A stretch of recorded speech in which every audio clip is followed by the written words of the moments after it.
Ladies and gentlemen, please welcome the Chief Operating Officer of the FAA's Air Traffic Organization, Teri Bristol.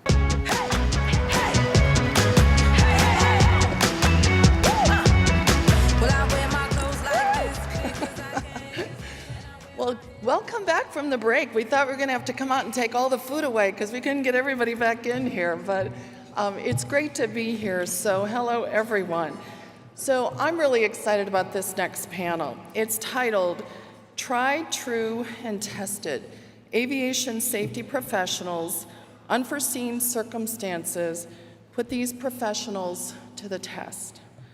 According to Wikipedia, a first responder is a person with specialized training who's among the first to arrive and provide assistance at the scene of an emergency.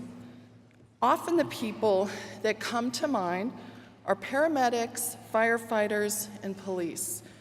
These people need to be trained, they need to be professional, and they need to be able to communicate effectively with other teammates in situations where seconds count. Take firefighters. They train for the 3-alarm fire. They even know that they won't face one every day. Maybe it's a false alarm, but they still need to be ready. New buildings come up and fire codes change over time, but they still need to be ready. They meet other firefighters on the scene, ones that they don't normally work with, but they still need to communicate effectively as professionals. These kinds of conditions are present in aviation as well. In our field, the first responder is usually the pilot, the flight attendant, and the air traffic controller.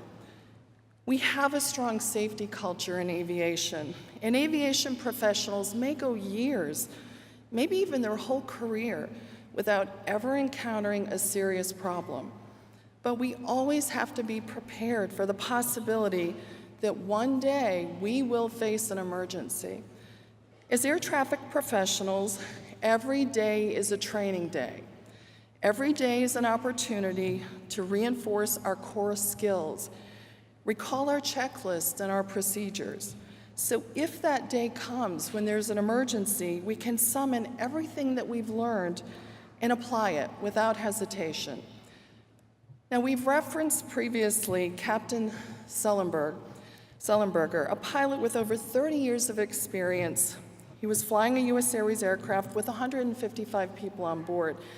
Now, it's hard to believe, but this January, it will mark 1 decade since that event occurred. That day, Sully thought it would be a routine flight from New York to Charlotte.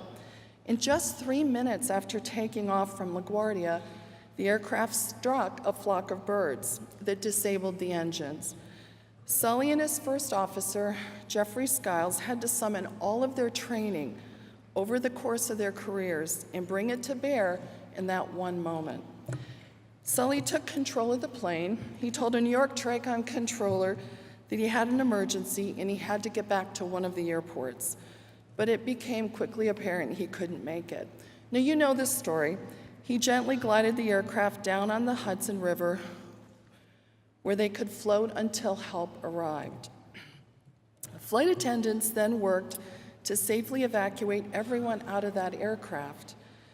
Air traffic control contacted the Coast Guard and other first responders, and not a single life was lost, and there were no major injuries.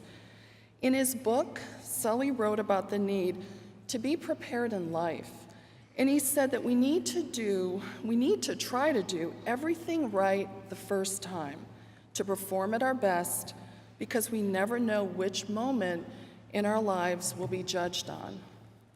Yesterday, we heard from Gordon Graham about high-risk decision-making, and he knows what it's like to be a first responder. And he stressed that organizations need to spot the problems that are lying in wait and address them in training.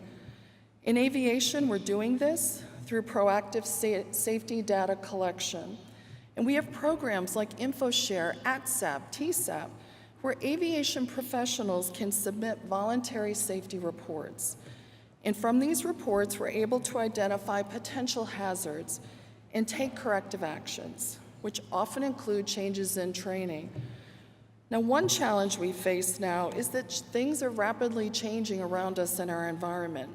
We're seeing new next-gen technologies in the control room, and we're seeing new vehicles like drones and rockets. As these new changes occur, we have to identify the new potential risks and identify new training needs to mitigate those risks. This way, we're identifying ways to prevent emergencies as well as sharpening our skills in case an emergency occurs. Because no matter how much we anticipate changes and potential hazards, unforeseen changes and circumstances will absolutely occur. So the question is, are you as prepared as you need to be? Do you know what to do, who to call, if that moment comes when you have to respond in an emergency? I truly believe that every day is a training day. Every day is an opportunity to reinforce our core skills. So with that in mind, I'd like to turn it over to Trish Gilbert, our panel moderator. Trish, come on out.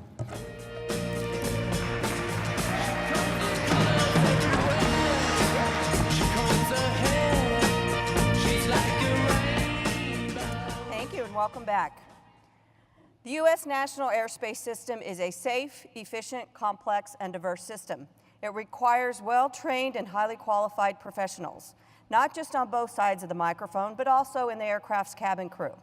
The U.S. system moves approximately 70,000 flights per day, ensuring that over 900 million passengers a year arrive safely at their destinations. While the professionals responsible for the safety of the flying public are proud of their tremendous safety record, sometimes unforeseen circumstances put these professionals to the test. To join me on stage, our great panelists here are going to cover 4 incidents that have occurred since we joined together 18 months ago at CFS in 2017. So they're going to introduce themselves. We'll start at the end with Steve Jangelis. Hey, good morning, everyone. Thank you, Trish. It's a great pleasure to be here. My name is Steve Jangelis. I'm the Aviation Safety Chairman for the Airline Pilots Association. We represent 61,000 members at 31 airlines in the United States and Canada, and it's a great pleasure to be here the second year in a row in front of the best controllers in the world. Thanks. Good morning. Jamaal Haltom, Las Vegas Tower Facility Rep, also the alternate regional vice president for the Western Pacific. 20-year now air traffic controller. Proud of it, happy to be here, and proud to be on this panel. Good morning, everybody. Welcome to Las Vegas. I'm Anthony Borgert. I am the Las Vegas TRACON Facility Rep. I've been an air traffic controller for 18 years, started with the United States Air Force at Luke Air Force Base down in Phoenix, Arizona. I've been in the Southwest for 18 years now. Las Vegas TRACON since 2006. And for perspective, was on duty for the Las Vegas Route 91 mass shooting. I'm Jared Mike. I'm the Seattle TRACON facility representative. I've been in the agency for 11 years, and yeah, started off in Pasco for 2, and I've been at Seattle TRACON for 9 years.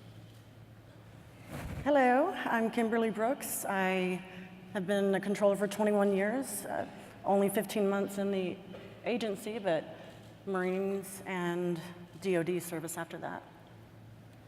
Good morning, everyone. I'm John Weeks. I'm president of SWAPA, the Southwest Airlines Pilots Association, representing 9,500 pilots, and we're thrilled to be here, and we appreciate the invitation, Trish, very much.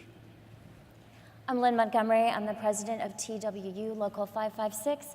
That's the Union of Southwest Airlines Flight Attendants, representing over 16,000 members. It's an honor to be here today. Thank you. Thank you. Appreciate you all being here. We're going to start off with the first incident. Occurred on July 7th, 2017 at San Francisco. Air Canada Flight 759 was cleared to land on runway 28 right, but instead lined up on parallel taxiway C, where 4 airplanes were awaiting clearance to take off. Flight 759 descended to an altitude of 100 feet above ground level and overflew the first of the 4 airplanes. The flight crew initiated a go-around, and Flight 759 reached a minimum altitude of about 60 feet above ground level and overflew the second airplane before starting to climb. Please play the first video. This video is the security camera from Terminal 2 at San Francisco. Air Canada 759, confirm clear to land runway 28 right. There is no one on 28 right but you. This guy going? He's on the taxiway. Air Canada, go around. In the go around, I count 759. 759, looks like we're lined up there. Fly heading 280, climb maintain 3000. Heading 2. So Steve, the first question is for you, and you were a very active participant at the runway safety, or the Wrong Surface Safety Summit that we just had at, with the FAA in August. And could you just give us a little perspective on what we saw in that video? And we don't have the black or the voice recorder tapes from the Air Canada because they were erased, or whatever they do with them, run them over. Yeah. Because of the incident wasn't reported to Air Canada in time. So we don't know what the pilots were saying in the cockpit, but there has been some reports come out of the NTSB. So if you can give us a little perspective on the incident. Absolutely. I'm an Airbus A320 captain, so I'm familiar with the aircraft in question that was attempting to make the approach into San Francisco. We represented the pilots that are on the taxiway, United Airlines. We don't represent Air Canada, so we didn't get a chance to debrief. So what I'm speaking on is the analysis that the Runway Safety Council did of the event, basically breaking it down forensically and taking a look at where did this all begin? What were the precursors to this happening? And you know, there's a lot of factors, the Swiss cheese model, we hear it all the time. This was one of those where a lot of things came in place to almost have a major catastrophe. This would have been really close to Tenerife. It would have been much more loss of life, as we saw. When you see the landing lights from that A320 lighting up the wings of those airplanes on the taxiway, it's definitely eye-opening. One thing, you know, everyone says, well, pilots, how come you land on taxiways sometimes? How come you land on the wrong runways sometimes?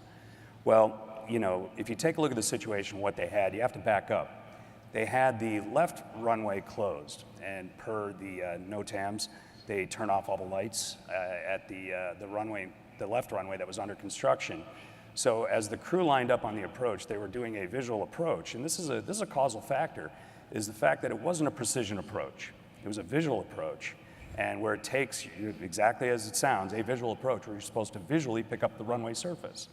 So as the crew approached, they interpreted, and what they thought was the proper runway to land on was the left runway in question, and lined up with the taxiway, seeing the lights of the airplanes in position on the taxiway, made it look like that's the runway they should be landing on. And as they lined up, they overflew those two aircraft. And in fact, one of the United crews, and you could hear it in the replay, they stated, you know, it's lined up for the taxiway, lined up for the taxiway. So I think the question is well, how do pilots get into that position? And you know, there's other factors as well, human factors. That crew was on a very, very long duty day. They had been flying all day long. And in fact, the NTSB, when they had their hearing about this, stated that the crew, if they were flying under US rules, would have had to have been parked at their last destination. They wouldn't have been able to press on and go to San Francisco. So there's a discrepancy in our rest and fatigue rules between the US and Canada. So again, the question arises, well, didn't the crew see the runway? Did they assume they were on the taxiway? Based on statements with a visual approach, which is a non-precision approach to us, they thought they had the runway in sight. And it kind of reminds me of that good quote from Airplane. Robert Stack's grabbing the microphone, he's looking out the window, he says, hey, should we turn the lights on for them? No, that's what they'll be expecting. So, you know, it's reminds me of that. You know, we get a little bit of expectation bias when you line up at an airport, and I'm sure John knows exactly what I'm talking about. When you're lining up to an airport that has two parallel runways and you say, well, we're clear to land on the left side, clear to land on the right side, maybe we'll get a clarification from you, from controllers. But, you know, there's that period where you say, all right, we were cleared for the left, cleared for the right, I have all my instruments lined up, everything looks good, we're centered, that's great, when we have precision available to us. This is a procedure that was designed for noise abatement. Easily we could fly, and I'm sure some San Francisco folks are here, easily we could fly an ILS. It would slow down throughput, but if we were flying a precision approach, this probably would not have happened. Right. Well, and I think one of the backup ways to deal with this is to dial in the ILS, correct? And that did not occur in this case. That is true. We tell all our pilots, and you know, our training programs are designed to say use every available aid, visual aid guide to help you find the runway. And you know, that is true. That is the case. They did not have the ILS dialed up. Right. Which would have helped the situation. Would have helped the situation. So, you know, as we heard Bridget yesterday talk about the incidents that we're seeing on wrong surface airports, taxiways, runways, that they're occurring about every other day. You were part of the summit. So what do you see are some of the things that are taking place to address this problem laying in wait, as Gordon Graham would put it? Because we're all very well aware that this is an issue. Oh, absolutely. And you know, the best part is that we all sit down and we talk it out. And I think it's great. The Runway Safety Summit that was held by the FAA just about 6 weeks ago was excellent, because we were able to all sit down and talk about what are the issues we see, where is this happening, and 85% of the wrong surface landings are caused by general aviation aircraft, and that includes the corporate side.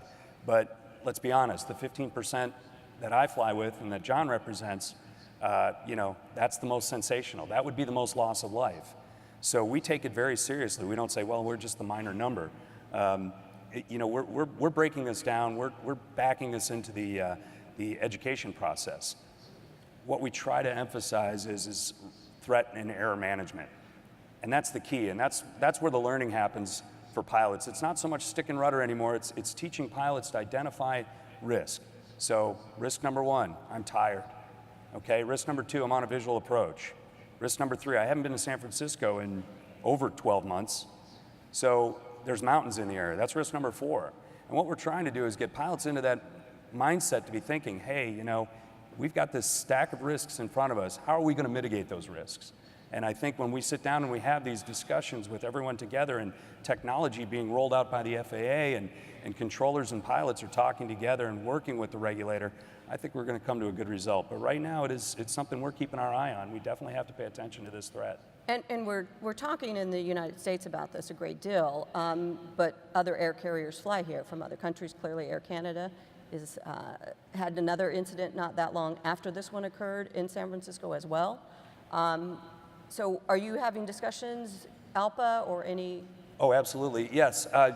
As I opened up, we represent 31 airlines in North America, some Canadian airlines, WestJet, but we're also the founding partners with International Federation of Airline Pilots Associations, and that's 110 member states that fly around the world.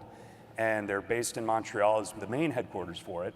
And we circulate any document that we have, any safety bulletin, any item we see, and this was a prime topic for us that circulated around the world. You know, one of our biggest complaints we hear from our overseas carriers is that they don't get the NOTAM stream as they are used to. You know, in the United States, we very rarely meet with our dispatcher. It's usually either through the phone or we get our paperwork just given to us. Overseas aircraft, when they leave the other side, they sit down with a meteorologist, a dispatcher, a person who's an airport, who knows the airport, and they sit down and they talk about the flight. So when they get surprised by something that happens, such as closing the runway, they have a major powwow and sit down and talk this out. But rest assured, the word is getting out. The world is looking at this, because it's not just here. It's overseas as well, and this is a threat across aviation. So we'll go on to the next one. It's just over a year since the Las Vegas shooting really rocked this city and certainly the entire United States. 58 people were killed and more than 850 injured when a gunman opened fire at a country music festival on the Las Vegas Strip on October 1, 2017. Not very close or very far from the airport. Let's play that video. Over the past 11 days, we've heard story after story about acts of heroism that saved lives the night of the Strip shooting. And tonight we add one more story about an air traffic controller who alerted the air traffic tower at McCarran while she was running for her life. News 3's Jeff Gillen joins us with her story. Good evening, everybody. The sad fact is this massacre could have been much worse given the fact Stephen Paddock was within shooting distance of America's 8th busiest airport. So Jamaal and Tony, let's talk about what had to occur at the tower in the TRACON that evening. How did you find out about the incident? what did the controllers have to do to ensure the safety of those on the airport, those in the air, and give us that perspective, please. Well, I can give the perspective from those who worked because I actually was not at work that night. Initially what occurred is first visually, the Mandalay Bay is in very good sight from the air traffic control tower. And what they see is what they appear to them to be greater than 200 to 300 cop cars, police cars, all pointed in one direction, all going toward the Mandalay Bay, and they were concerned about that. They start talking to the helicopter, Metro helicopter, to try to figure out what's going on. And at the time, there was reports of shootings going on at several different casinos on the Strip. They were very concerned that maybe they would also be a target because obviously we're a very tall tower. There was terrorism threats or there was allegations that it was terrorism initially. So they were very concerned that possibly they were a threat, but understanding on the midnight shift, just being 2 people there, they had to make the decision to stay in the tower and operate. There were aircraft on the ground, there were aircraft inbound. They had to make the determination to not depart aircraft. Also, our helicopters fly up and down the Strip. Anyone who's been in Vegas is aware of that. They fly right in front of the Mandalay Bay to land. As the information comes out, they start to realize that the shooting is happening at the Mandalay Bay. They get a call from a controller, a frantic call telling them to stop the helicopters, stop the helicopters. They don't know that it's actually a controller. She's at the concert. She's running, but had the wherewithal to think about lives and called and made that call. So now the 2 tower controllers are very concerned for what's going on. And then the airport authority starts to tell them that the fence has been breached and that people are running onto taxiways and possibly runways. At the time, they're telling them they're actually on the runway. So they have to, in concert with the TRACON, and I'll let Tony speak to that a little bit more, but they have to make the determination that no one can land or take off and essentially make sure that no one's on the airport, all while still thinking that maybe they're being shot at, they're a target, thinking about what would be the egress if they are going to leave, how to deal with it, calling me, calling other leaders in the facility to try to figure out what to do. And that was just the vantage point that they had. Again, like I said, the first thing that really alarmed them was just the volume of police cars, and it was, in their perspective, a very scary situation. So ideally, but very unrealistically, you would hope that in a situation like this, you have this all-knowing understanding of what's happening, almost like a narrator's point of view, but that's just not reality. So you work with the information you have. The tower got a frantic phone call from God who knows, who was screaming about stop the departures, stop the helicopters. A few weeks prior to this event, we had a hostage situation off of the east side of the airport, right under the final. Metro had called into the facility and said, this is a tense situation, there's a hostage situation with a pistol, and every time you guys fly overhead, you startle the subject at hand. Can you please move to the other runway? So having just dealt with that, the tower calls down and says, we got a phone call to stop everything, something about a shooter or a shooting, possibly on the airport property. So we don't exactly know what we're dealing with. So at first we don't really start to react, knowing that they're transitioning to their overnight shift, and the 2 people who typically man the tower cab, our shifts, luckily enough, are staggered to where we have another 15 or 30 minutes to go on our shifts. My shift is almost over. We're talking about what we're going to do the next day. We receive the call. I wait because I assume they're going to be very busy. So I give them about 3 or 4 minutes and I call upstairs to say, do you have time to talk about what you just told the departure controller? And he said, no, I wish I did. I got to go. So we hang up, start to monitor the tower frequencies, and we can hear he's frantically working, right? It appears like a duck. His feet are going 1,000,000 miles an hour trying to keep him afloat and above surface. When you hear the recording, the controller sounds smooth as ice. So we start to try to operate with the information we have, which is very little, and I start to make phone calls. Quickly appears that there's a shooting. It's very close to the airport. And as Jamaal mentioned, really bad information. There's a shooting at Mandalay Bay. There's a car bomb at the Luxor. There's a shooting at the Tropicana. So having been an air traffic controller on September 11th, we start to brace for something that was much more than what it was. And it was terrible, but it sounded coordinated. So we get very worried about what's actually happening. And I go to call security, and you think you're going to be calm, cool, and collected. And I look for the security number, and I can't find it. So I start to kind of panic a little bit, and I gather myself. I find the security number because I know they have barriers for the facility. I call down, I tell them what we know, and they activate the barriers and start, looking around and making sure that we're okay here at the facility. Back to the scope, we're really trying to feed enough information to the aircraft. They're worried about gas. It's about 10:30 at night now. We don't have very much information other than we're not bringing you in. You guys have been here a couple days now. Mandalay Bay is close. The concert is even closer. They're actually just a fence away from being on the airport already. So we're really trying to figure out what's going on. I start to open up scopes, try to direct a couple of people that are left. We're trying to keep the pilots informed. And then the news starts to come down that the threat has been neutralized. The shooting is over. We just need help to keep the airport clear. We moved some airplanes around, commercial, GA, things people don't think about. We had an inbound aircraft who was coordinating to pick up some human organs meant for surgery the next morning. So we worked with them to redirect the limousine. Apparently they don't trust an ambulance to drive human organs. So we redirected the limousine to a satellite airport, which is Henderson, about 8 miles to the south of Las Vegas McCarran.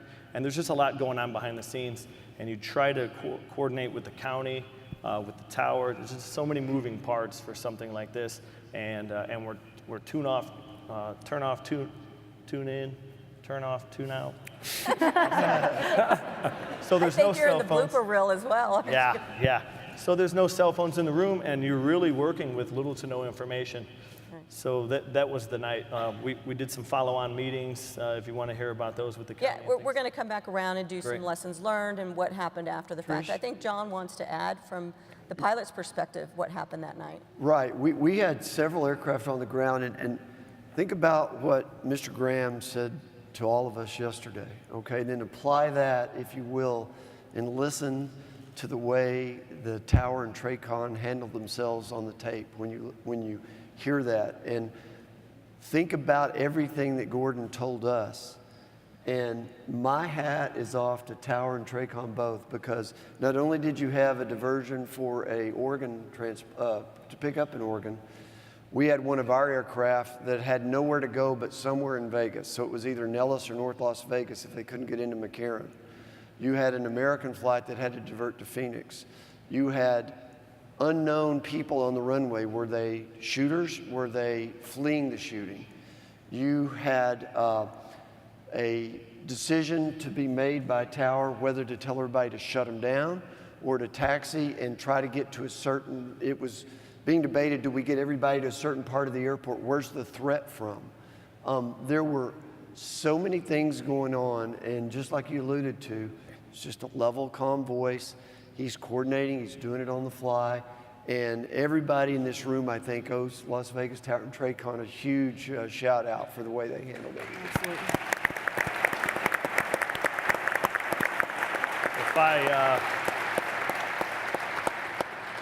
If I could add to that, and the air traffic controllers know, it's not us. We're not here, on an isolated island.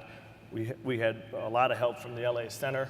We had a lot of help from the Den, and just everybody involved. I made a frantic call to the Den, and I just said, we don't know what we're dealing with, but Las Vegas needs help. Thanks. So let's move on to the next incident, which is going to come over to this side of the panel. If we can play the next video, that would be video 3. Southwest Flight 1380, a Boeing 737-700, departed LaGuardia at 10:43 a.m., destined for Dallas Love Field. At around 20 minutes into the flight, and at over 30,000 feet, the left engine tore apart, spraying shrapnel through the fuselage. Multiple warning alerts sounded in the cockpit. The aircraft then leaned into a steep left turn and rapidly descended. Southwest 1380 has an engine fire descending. Southwest 1380, you're descending right now? Yes, sir, we're single engine descending, have a fire number 1. So certainly we can talk about the incident itself, but I think I'd rather have the conversation from you, add all that you want about the preparedness for this. Is there training for something like this? And I'm guessing there is. Is it sufficient? What occurred after the fact, if we could, a little bit about that. Certainly from a flight attendant, cabin crew perspective, what happens when an incident like this occurs? And then certainly the pilot as well. And we don't need to do the air traffic controller side of this, but I'd rather hear cabin crew and pilot perspective on this. Well, first of all, such great efforts on the part of the pilots and the air traffic controllers to get the aircraft down safely, and that's incredibly appreciated. From a flight attendant perspective, I think what's important to remember is flight attendants are first responders, but we're first responders that usually just give you bourbon and Cokes. So we're not always remembered that we're first responders, and that training that we have kicks in. Some of the flight attendants on board were actually fairly new flight attendants, which is a real testament to the training that we go through. The preparedness that they had, that we train is a deliberate training, and their minds mentally went to the training that we had.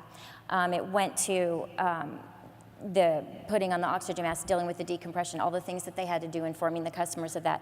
But then the difficulty steps in is you're trained for a decompression or you're trained for an emergency landing to prepare the cabin, but all the different things that go on at one time, a decompression, the aircraft, someone being ejected, partially from the aircraft, having other multiple injuries on board, the noise, communicating with the pilots. One of the things that I think was really unique in this situation, and that ended up being a real testament to the increased safety that was created, is that the pilots and the flight attendants had a good relationship. They had bonded previously. They had had discussions about their personal life. They had been able to brief about safety issues that we normally brief on, turbulence, other things like that. And that's something that needs to be continued in every situation, how important that is. And I think it made a real difference in this situation because everybody knew they had a job to do, it was respected, and that bond, I think, was pivotal to the success of the situation.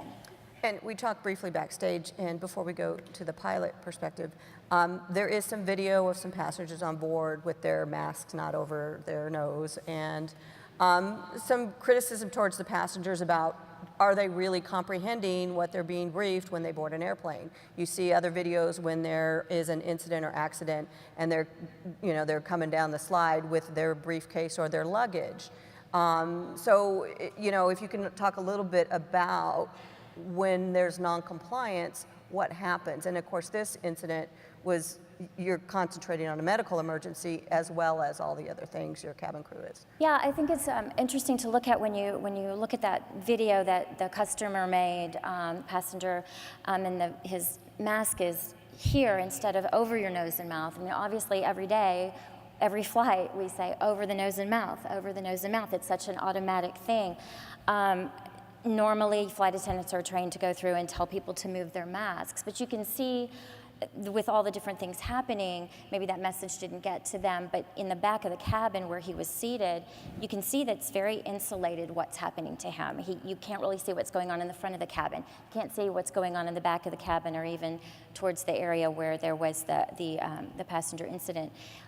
So that's something to think about, that people become very insulated sometimes. They feel like they're in a threatening situation, which I feel happened with him. Incidentally, the FAA reauthorization bill is looking at changing those oxygen masks to maybe make it more obvious rather than just a little buttercup. We call them buttercups you put over your nose and mouth, that it's more obvious that you put it over your nose and mouth. And then as far as, we were talking earlier about when people take their luggage with them, some people want to have their items with them, but there is also it's important to know that every time a person gets off an airplane, they take their baggage with them. They've never probably left an aircraft without their items. So there's an automaticness that steps in that flight attendants need to, we're trained to say, leave everything. Leave everything, come this way. And those are very deliberate commands. And still people will bring their items. So something they automatically do. You just need to know that to kind of understand it's not maybe that they're just wanting their money. So if they have time to grab their item, is that a problem? It is a problem because it can slow an evacuation. So you do want to leave everything. Okay. Like the flight attendant says, leave everything, come this way out. Okay. John, from the pilot's perspective? But let me talk to you a little bit about, in the context that I can, because we still have party status to the ongoing NTSB investigation that is will probably be ongoing for at least another year. So let me try to set this up for you with what I can tell you right now. Imagine you're a pilot and you're climbing out, I believe it was flight level 320, and you train for engine failures, you train for decompressions and all this, but in the space of about a second, you have what is classified as a rapid decompression, but in all practicality was an explosive decompression, where the air is literally sucked out of your lungs. The aircraft goes into an unusual attitude in that second, and you're getting another irritant in the altitude warning horn going off immediately. And then particulates and everything that's really not tied down the cockpit's flying around. And the autopilot kicks off, and it's even more of a roll because you're in a climb, so there's a lot of torque and thrust, especially when that engine has an uncontained failure. So this is all happening, and Darren, the first officer's flying. So in about 2-3 seconds now, you're like this, and you've got to get your oxygen on, and you've got to fly the airplane. So that's what's happening right then and there. And when you combine that and you can hear, if you listen to the tape again, you can hear the altitude warning horn going off and the controller saying, hey, if you're talking to me, all I hear is static or carry or something like that. And it's hard for the controller to actually comprehend what's going on at first too, because the crew's busy, so they're flying the airplane. And as they kind of get into this, get in sync with talking to each other after they've declared the emergency, and they're finding out what's going on, you listen to it as they're brought over to approach. And I know we're going to talk about what can we do to help a little bit, and I've got 3 or 4 good examples of that. But the way that the crew and the controllers handled that, because you'll see there was some confusion with the crew, 27 right, 27 left. Which runway do you want? All of these things, and it's never that one thing. So if you listen to the tapes, try to listen to it in the context of how did they get things back on track comm-wise between each of them, because the miscommunication is going to happen in something like this initially. But how do you get back where everybody's working together to get that airplane on the ground? And then, there was a tragic loss of life, and the circumstances that it occurred made it even more horrible.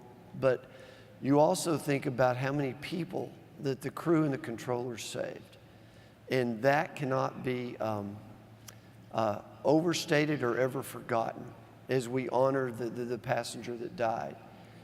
And when the airplane got on the ground, we're going to talk about some of this in a minute, but it was hard for the pilots to communicate with the flight attendants just because it wasn't just a decompression, it was loud. There was panic from not the flight attendants, but from a lot of the passengers going on. So just communicating was hard between our 2 crews, the flight attendants and the pilots. When they get on the ground, there's a lot going on there that we're going to talk about, but there's 2 things I want to talk to you to try to make you smile a little bit about this. When they land, we have a card, and here's what the captain does, here's who the FO calls. And as they're making their calls to dispatch and the union, this sort of thing, the FO's phone rings. He sees a Dallas number, and he's like, yeah, hello? And they're like, hey, Darren, this is Joe in scheduling. We got to change to your flights tomorrow. And he's like, I can't talk right now, I'm busy. Oh, no, this will just take a second. We just want to change your flights for tomorrow. He's like, I have to go talk to the fire trucks now, goodbye. Yeah. And then when they got him out of the airplane, one of the things that we're investigating, the ARFF, the Air Rescue and Firefighting crews, told them if they didn't want to go to the hospital, they had to have some invasive testing, blood sticks and stuff like that, which we're going to take that issue up as well. But on top of everything else, that's just some of what happened when we're on the ground too. Mm-hmm. So we'll get into the what can we do better and different in a bit. But and what happened? There's a lot going on in that hour. Yeah. So we're going to play the last video, the video 4, and go on to the next.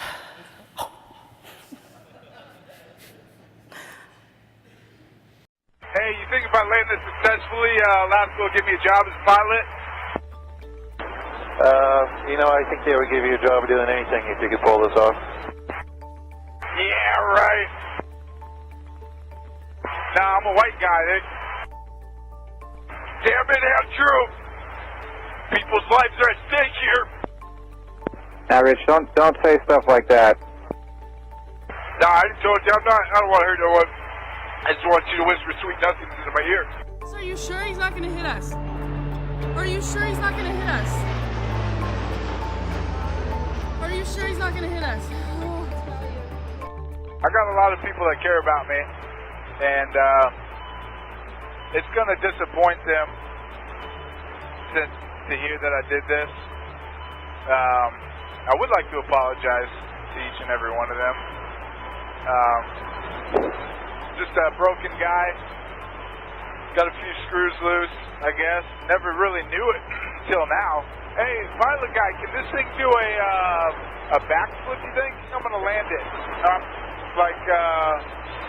in a safe kind of manner. I think I'm gonna try to do a barrel roll, and if that goes good, then I'll just go nose down and call it a night. Well, Rich, before you do that, let's think about this. I got another pilot coming up, Pilot Joel, here in just a minute or two, I hope.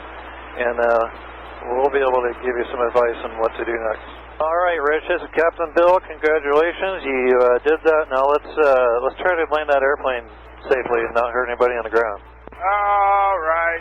Nah, damn it. I don't know, man. I don't know. I don't want to. I was kind of hoping that was going to be it, you know?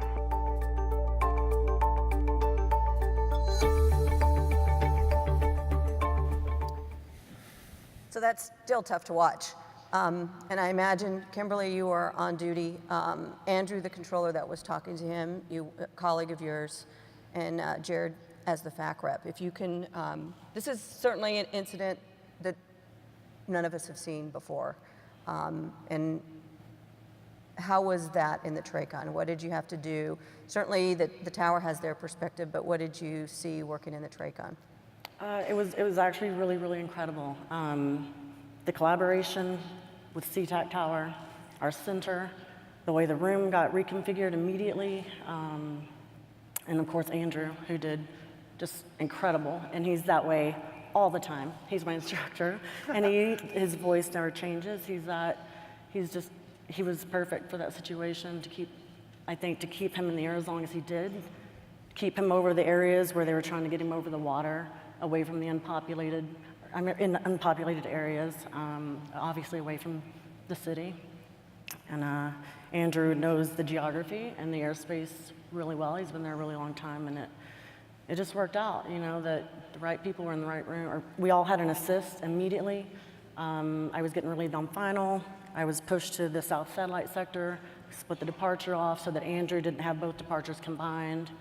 Our center, Seattle Center, did incredible with the flow of traffic that was coming in, redirecting it, getting all that airspace cleared. We grounded all the guys that were in the air on this, the lower altitudes, which is where he was flying, 1,500 feet, 1,000 feet. And the professionalism, and we had 3 soups working at the time, which is random. One of them got called back, and I don't know, I'm new to the FAA, so the majority of my time and experience has been military, and incredible, the response. And then afterwards, the support that we got from you guys, from the CISM, critical incident, I don't even know what all these. CISM? Yeah. Yeah, that was very helpful. And that's great. So Jared, FacRep dealing with the situation? Well, I was on vacation at the time and got the call, and it was hard to hear. But what was awesome to hear, though, was how everybody came together. We had controllers sitting with Andrew till late at night and helping him through, giving him numbers to call. And it was kind of interesting. We had the checklist. I had just sent it out a month earlier, and they did everything great. We had controllers take that checklist and run through it, and they did their job. And they helped Andrew, Kim, and everybody. That supervisor she talked about, he was actually on his way home, turned around, came back, and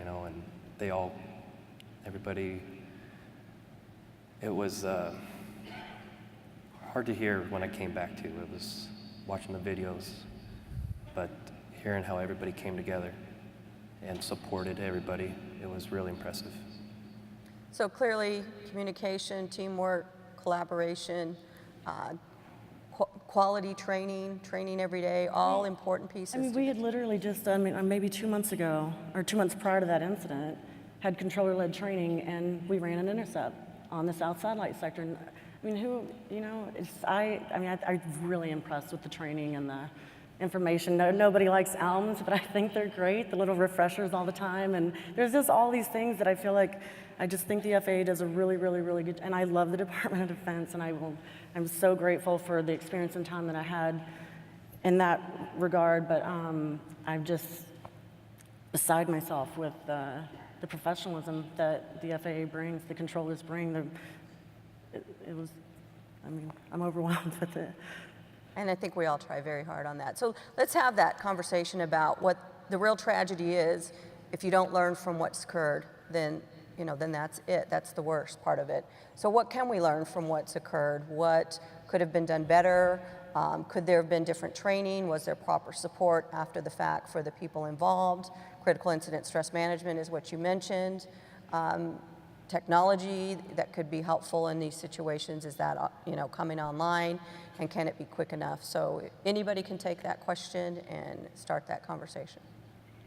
Well, I would say, for that incident, that is one thing that I don't think any of us trained for.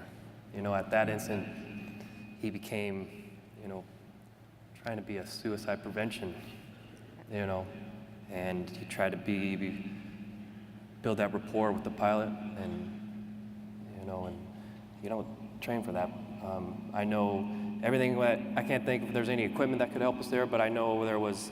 The only criticism that we had was after the incident, the CISM came out and the FAA had a counselor come out, and it was such a short period of time, and for that FAA counselor to come out. And I think that's one of the controllers wish he would have come multiple days, because there was actually controllers that weren't working at the time, but they were affected by it and wanted to speak with him, or hear what he had to say. And that's kind of the only really criticism that we had from that whole incident. And it's probably not too late to go ahead and come back and have that conversation, and we can certainly work on that. I'm sure the FAA is all in on that. How about anybody else want to speak? We did several things. Some were minor. As I mentioned, searching for the number for the security guard check.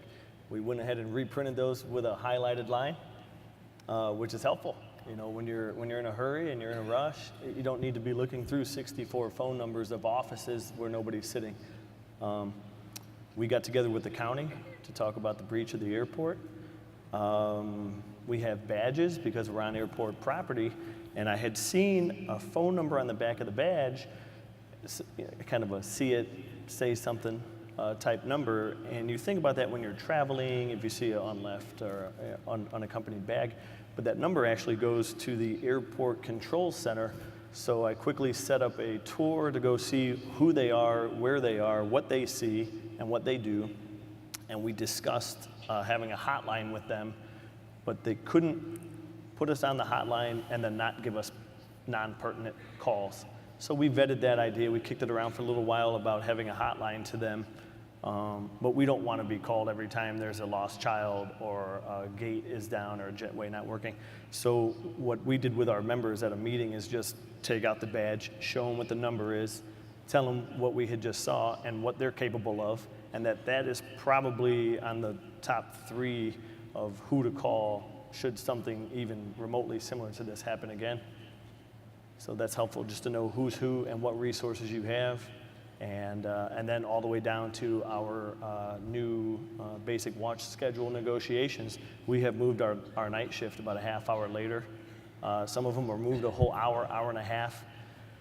Obviously, you can't capture all 24 hours, but Las Vegas, midnight, that's reasonable. You know, things are happening, the streets are still crowded. So we've moved some shifts around, trying to make sure we have the right personnel in the right place. I would say that, you know, as she said earlier, the biggest thing for us that helped out was the teamwork, and the crew that was on the midnight shifts is a crew that's been together working that exact mid for a long time. They had good rapport with their counterparts in the TRACON, and they took it very serious very fast. What the controllers who worked it said to me that made a lot of sense is, you know, our reduction in staffing has affected our opportunities to train. We used to do quarterly unusual situations training, and we would run in a simulator and throw anything we could. Unusual in Vegas is clouds, right? We would do things like that, right? It's a rainy day, that's unusual situations, but things like this, aircraft disabled on the aircraft, aircraft on fire, things like that, and we don't have the opportunities to train that way anymore. Fortunately, these folks were seasoned, and they had encountered that training lots of times in the past. Had it been a more junior crew, it might have had a different outcome, and we'd have looked back and thought that, you know, maybe our staffing has forced us to miss opportunities to do refresher at the level that is, you know, going to actually affect the outcome of situations like this. So that would be the only negative that I would have, and I think Tony shares that as well. Yeah, and that's something we need to capture from this conversation. I'll just throw a statistic that I had our staff pull up yesterday. Is 2013 was a big year for NATCA and the controller perspective, and actually everybody. That was the year we went through the sequester furloughs and then the 16-day government shutdown. So we're almost 50% of the workforce that we represent were not here during 2013. So you talk about when we had staffing to do that kind of robust training, and then now we're a lot tighter with regard to that. Are we letting those things fall by the wayside? And if we are, we need to revisit that and figure out how to get that training accomplished. And just real quickly, both facilities mentioned, you immediately try to open up scopes and positions, and it's a scary thought to think you're going to turn around one day and you're unable to do so. You know, it just complicates the situation. Steve? I think that there's a really good focus right now in the industry on mental health on both sides of an incident or an accident. My organization, we have 31 airlines. We just rolled out a pilot assistance network to all of our pilots at our associated properties. And it's a precursor to going out flying. We all have stresses. And if you take a look, and we found out from doing our studies, when you look at the percentages, if you look around this room, odds are someone around you is probably in a depressive mode. But there is no label, there is no sign. But we learned from the Eurowings accident where the co-pilot locked out the captain and crashed the airplane into the mountains and took some innocent folks with them, is that depression does not have a label. It does not have a sign that we can identify. So what we're trying to do, our organization's trying to do, is get out in front of that, talking to our members and letting them know that, you know, it's okay to talk about when you have family issues or the job is just too tough on you right now, because we're all type A. Pilots and controllers, we're in the same box. We're very type A. We don't want to admit that we're having problems. We want to get through it. We're mission oriented. And what we're trying to say is, hey, look, it's okay to break down, take some time off. On the backside of an accident or an incident, I think that all the organizations, whether it's an airline, labor unit, regulator, everyone's making sure that that crew that was affected gets touched by someone. Make sure that they talk to a critical incident response person. And I think that that's great. I think that's a key, because if you just go ahead and say, well, that just happened, I'm going to go plug back into the scope and go back to work, you're going to be thinking about that. And same thing with a pilot. If a pilot has an episode or an issue, we're not just going to send them right back out flying. It's good to sit them down and let them talk and let a professional hear, yeah, they're good to go, but we're so mission oriented, we'll just keep going on. So I think mental health is something that this industry is really waking up to now, and I think it's across all demographics. And I think that's a good segue into the Southwest crew and how are they doing now and what occurred after the incident with regard to supporting their ability to go back and do their job. I think that would be something that we would take away, that we would have learned from this situation that we might not have anticipated. We have a great crew, incident stress management, that has been there and been taking care of them, whatever they need as far as their mental health. But in a situation like this, there's going to be a lot of media attention, and how much do we need to do for them? What kind of fostering do they need to have? I think it's been wonderful to stay in touch with, the SWAPA work group with John Weeks to find out, what is the company, how are they taking care of the pilots, how are they taking care of the flight attendants, and to make sure that they're even-handed in doing that. And I think that's been something that we are still in the process of learning and probably growing from, because in this situation there was, although there was a tragic death, which will always taint that situation forever, there were some things done very well, and so there's a lot of media attention in that focus. So the question is, how comfortable are you speaking? Do you want to speak to the media and the pressures that might add to someone's mental health after going through something like that? Let's talk about that phase, then let's get into the operational bullets, if you will, in just the next couple of minutes. The higher visibility you have when an incident or an accident occurs, and unfortunately, the more tragic it is, you're going to have more scrutiny, more media, and that's saying the obvious, okay? What, as air traffic controllers and representatives of your rank and file, you need to, I believe, and we have learned this firsthand, you're not going to need just an attorney. You're going to need general counsel. You may need media, entertainment people, attorneys. You may need personal attorneys. You may need security at those people's or those controllers' houses when something becomes more highly visible. And that's just a fact of the world we live in today. From everything from selfies to photobombing, the bigger it is, you're going to see it all. And don't think it can't happen if there's a highlighted incident like at Seattle or Vegas. So kind of take those things in the back of your planning for how you represent a member. And then let's get into the operational side, and I'll just give you the bullet points very, very quickly. Fuel on board, souls on board, okay? If you listen, that was back and forth, back and forth. Souls on board is easy, although my wife says I don't have a heart, so I don't know if I qualify. But she's an attorney, so we won't go there. But we all know what you mean. That's a pot calling the kettle, right? So the other thing is, when you ask us for fuel on board, it's really easy when we're under stress or when things are going on to give you pounds. That's what ARFF wants to know, because they want to know potentially what kind of fuel load they're dealing with. I know at times we got into hours and minutes because we had some aircraft that worked a problem too wrong and literally ran out of fuel on both coasts once or twice. Hopefully we can get back and you can convey to when you hand off or to transfer it to somebody else. Souls on board and pounds are easy for us to do. If you want hours and minutes, especially single engine, that's going to take a while. We don't have the time to calculate, and we're going to tell you, no, here's pounds. We're busy. So think about that if you would. And then let's talk about the comm on the way down. If you listen to the tape, there's a little bit of confusion where there was a discrete frequency. Could we get one where there are handoffs? Our hope, and I know you all's too, I believe, would, when you're in TRACON especially, when it gets busy in the terminal area in the tower, if you have the the bandwidth or the frequency availability. If you could get one, not 21.5, because everybody's on there and you've got the 21.5 guard dogs that are not going to understand and say, get off at 21.5, okay?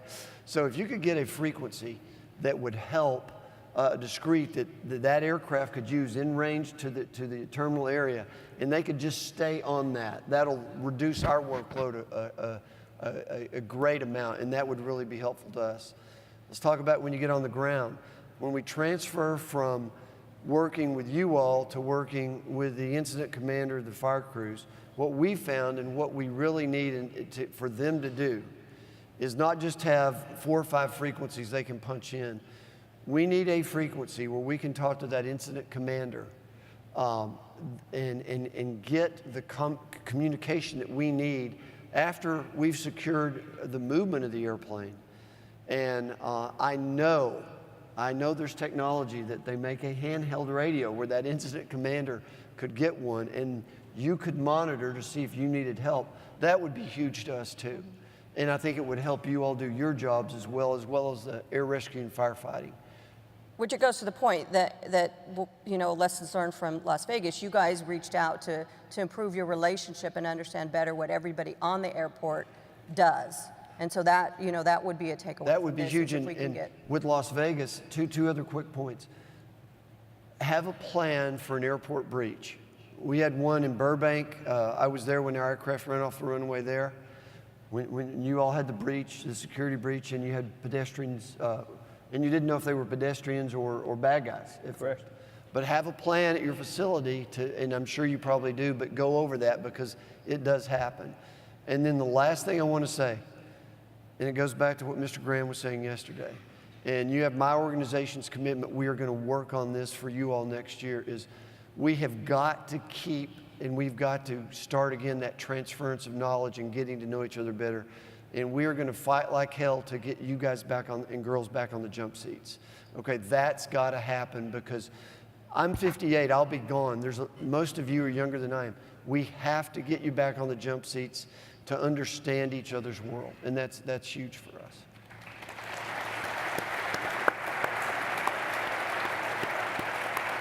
So certainly flight deck training is an invaluable piece to this puzzle to get to know each other, and we can have that conversation. We have our training reps here and other people. We need to probably look at that program and see that we're getting the training that we should be and that people are taking advantage of that. And I know staffing adds to that issue as well. We have a time for a couple of questions. Do you train your pilots to speak up to controllers if they see something unusual? Absolutely. I mean, I think that's the primary job of the pilot. If there's something that doesn't appear to be correct, or are we lined up in the right spot, secrets are better yet to be out to the group, tell them, talk about them. Don't keep them bottled up. When we see something unusual, if there's a lighting situation that isn't correct, what we're expecting, maybe I'm the person that's having the problem. Maybe I am lined up on the wrong runway. I'm expecting this approach light set up. Might want to ask about that. One thing that we do try to tell our pilots is when to say unable.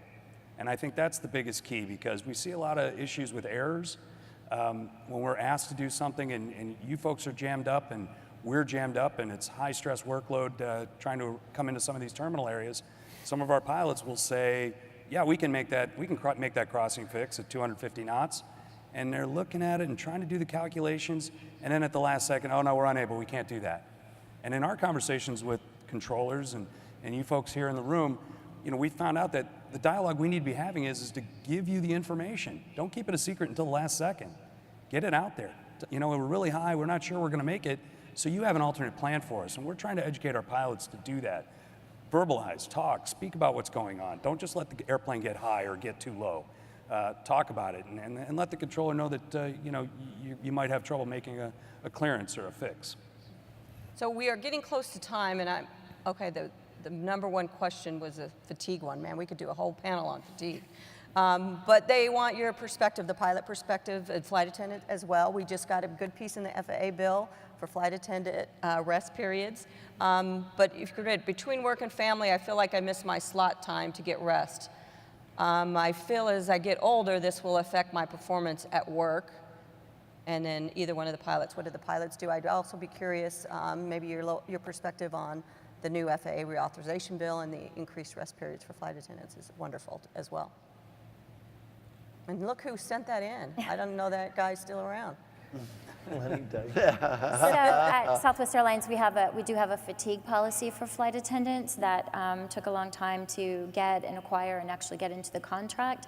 And it is if you are fatigued, you're to call in that you're fatigued. But I think that what the FAA reauthorization bill is going to do is to come up with a better fatigue management for flight attendants and to see, let flight attendants recognize what fatigue is and when you're feeling it and what effect it can have on you. And also to take away there's a negativity about using the fatigue policy, and it isn't always well received by management if you're going to use it. So it's supposed to be accepted that you're calling in, you're using the F word, you're calling in fatigued. And that hopefully will change and will be more respected when flight attendants are calling in fatigued. It's a serious matter. Either one of the pilots, Steve or John? I agree wholeheartedly. I think that the fatigue is an issue across everyone that's working in the NAS right now, whether it's a mechanic, flight attendant, controller, someone working on the ramp. I mean, this is a industry-wide issue, and I think that this industry is coming around to take a look and finally address the fatigue issue. And we need regulations, not just here but worldwide, and to combat the ill effects of fatigue. It's dangerous and it could kill people. Right. Yeah, we've got a no-fault fatigue policy. You pull with pay if you call in fatigued. And I think as we go forward with the whole concept now that fatigue is not a dirty word and that it's a contributing factor, most everything bad that goes wrong. Not are you fatigued, but what are the causal factors that caused you to get fatigued? Is it strictly off-work environment? Is it stress in the environment? Is it emotion? What causes that fatigue? And how can we mitigate those factors to keep it from piling up into, hey, I'm done for the day, I'm fatigued. Right. So we are out of time. If everybody could join me in thanking our panel for the great work that they do and great panel.